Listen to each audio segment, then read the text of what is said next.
যদি আপনি মানার উদ্দেশ্যে কথা শুনেন তাহলে অল্প দুই একটি কথাই যথেষ্ট। দেখেন, আপনাদের মনে এমনটা আসতে পারে আমরা তো গ্রামে পড়ি, গ্রামে পড়ে কি বিশ্বজয়ী হাফেজ হওয়া যায়, আমাদের বাড়ি তো গ্রামে, তাহলে কি আমাদের দ্বারা কি সম্ভব? এই ধারণাটা সম্পূর্ণরূপে ভুল। বলে কেমন? বাস্তব উদাহরণ দেখেন, হাফেজ তাকরিম, তার বাড়ি কিন্তু একেবারে গ্রামে। কোথায়?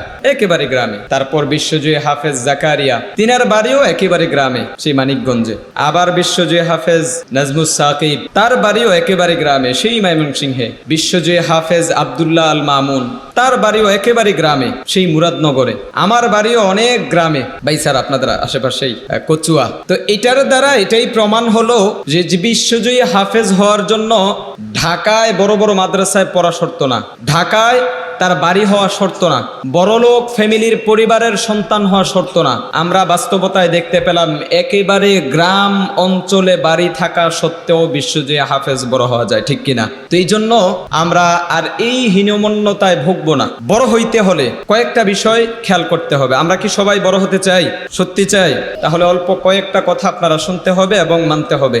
যদি বড় হতে চান, বিশ্বজয়ী হাফেজ হতে চান এবং বিশ্বের দরবারে আপনার পরিচিতি লাভ করাতে চান, তাহলে সর্বপ্রথম যেই বিষয়টি দরকার সেটা হচ্ছে মেহনত। সেটা কি? জোরে বলেন, আরো জোরে বলেন। এক নাম্বার কি? এক নাম্বার লাগবে কি? মেহনত। দুনিয়াতে কোনো ব্যক্তি সফল হয়েছে, সফল হওয়ার পিছনে মেহনত নাই, এটা সম্ভব না।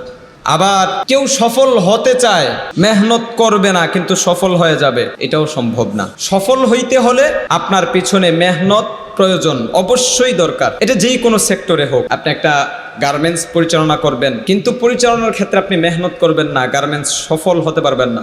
এই যে বিল্ডিংটা করছে রাজমিস্ত্রি, সে মেহনত ছাড়া কি বিল্ডিংটা উঠায় ফেলাইছে? মেহনত করতে হয়েছে। যদি সে মনে করতে চায় মেহনত করব না, তাহলে বিল্ডিংও হবে না। আপনি সফল হওয়ার পরেও মেহনত প্রয়োজন। মেহনতের বিকল্প কিচ্ছু নাই দুনিয়াতে। যেমন আমাদের গ্রামে আমরা একটা আন্তর্জাতিক কেরাত সম্মেলন করেছিলাম, হযরতের দাওয়াত ছিল। ওই কেরাত সম্মেলনে তানজানিয়ার কারি ঈদি শাবান, তারপর জাওয়াদ আল হোসাইনি, সহ আরো অনেক কারি সাহেবরা ওখানে গিয়েছেন। তিনারা আমার বাসায় উঠেছেন। সকাল থেকে, চট্টগ্রাম থেকে সকালে তারা রওনা করেছেন। এখানে আসতে আসতে প্রায় সন্ধ্যা হয়ে গেছে। এত লং একটা রাস্তা তারা জার্নি করে আসছে, অবশ্যই শরীর ক্লান্ত, ঠিক কিনা? ক্লান্ত না? আচ্ছা, আপনারা যদি ঢাকা যান বা দূরে কোথাও বেড়াইতে যান, একটু ক্লান্ত লাগে না? তো তারা সেই চট্টগ্রাম থেকে জার্নি করে আমার বাসায় আসছে। আমি অবাক হইলাম, বাসায় আইসা তো তারা রেস্ট নিবে, বিষয়টা কি এমন হওয়ার কথা না? কিন্তু না, তারা এক একজনে এক এক রুমে চলে গেল। আমাকে পার্সোনাল একটা রুম দেন, আরেক কারি সাহেব বলতেছে আমাকে একটা পার্সোনাল রুম দেন। প্রত্যেক কারি সাহেবে আলাদা আলাদা পার্সোনাল রুম নিয়ে নিল। এমন বলছে যে ঘুমের প্রয়োজন, একসাথে মনে সবাই ঘুমাইতে পারবে না, আলাদা আলাদা জায়গায় ঘুমাবে। কিন্তু আমি অবাক হইলাম, তিনারা ওই রুমের মধ্যে বসে অজু করে কেরাত প্র্যাকটিস করতেছে। চিন্তা করতে পারেন? তারা বিশ্ববিখ্যাত কারি। তিনাদেরকে সারা পৃথিবীর বিভিন্ন দেশ তিলাওয়াত করার জন্য তিনাদেরকে নিয়ে যান। বিভিন্ন রাষ্ট্রের প্রধানমন্ত্রী তিনাদের বাসভবনে নিয়ে যান তিলাওয়াত শোনার জন্য। বাংলাদেশে 2-3 মাসের সফরে আসেন। বিভিন্ন জেলার মধ্যে গিয়ে গিয়ে তিনারা কোরআন কারিমের তিলাওয়াত শোনান। তো এক দেশ থেকে সারা পৃথিবী তারা সফর করে কোরআন কারিমের তিলাওয়াত শোনানোর জন্য। তা হওয়া সত্ত্বেও তিনারা কেরাতের প্র্যাকটিস করেছে এখানে এসে। এর দ্বারা এটাই আমরা শিক্ষা গ্রহণ করতে পারলাম এটা থেকে, যে সফল হওয়ার জন্য অনেক বেশি মেহনত করা দরকার। যখন অনেক বেশি মেহনত করে সফল হয়, তারপরে আবার অনেক বেশি মেহনত করার দরকার এই সফলতাটাকে ধরে রাখার জন্য। এই জন্য মেহনতের বিকল্প কোনো কিছু নাই। বড় হইতে হলে মেহনত করতেই হবে, এটা লাজেম। 2 নাম্বার বিষয় হচ্ছে দোয়া লাগবে আপনাদের। কি লাগবে? 1 নাম্বার বিষয় বলেন, 1 নাম্বার বিষয়। 2 নাম্বার জোরে বলতে হবে, সবাই বলতে হবে, মুখ ফুটিয়ে বলতে হবে। 1 নাম্বার বিষয় মাশাআল্লাহ। 2 নাম্বার বিষয় দোয়া লাগবে। এখন এই দোয়াটা সর্বপ্রথম আপনার বাবা মায়ের লাগবে।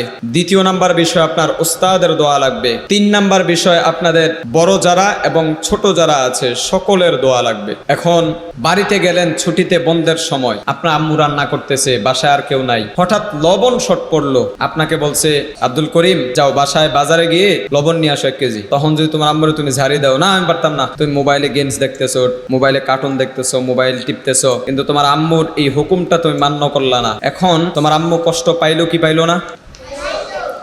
তখন তোমার আম্মু মনে মনে বলবে যে ওরে হাফেজ বানাইতেছি, ও আমার কথাটা শুনলো না, ঠিক কিনা? কষ্ট পাবে না? অনেক সময় আম্মা আব্বা বাসায় যদি 2টা আপেল থাকে, তারা কিন্তু 2টা আপেল দুজনে খেয়ে ফেললে পারতো। তারা কি করে, আপেল 2টা একটা পলিথিনে কইরা তোমার জন্য নিয়ে আসে, ঠিক কিনা? ঠিক কিনা বলো?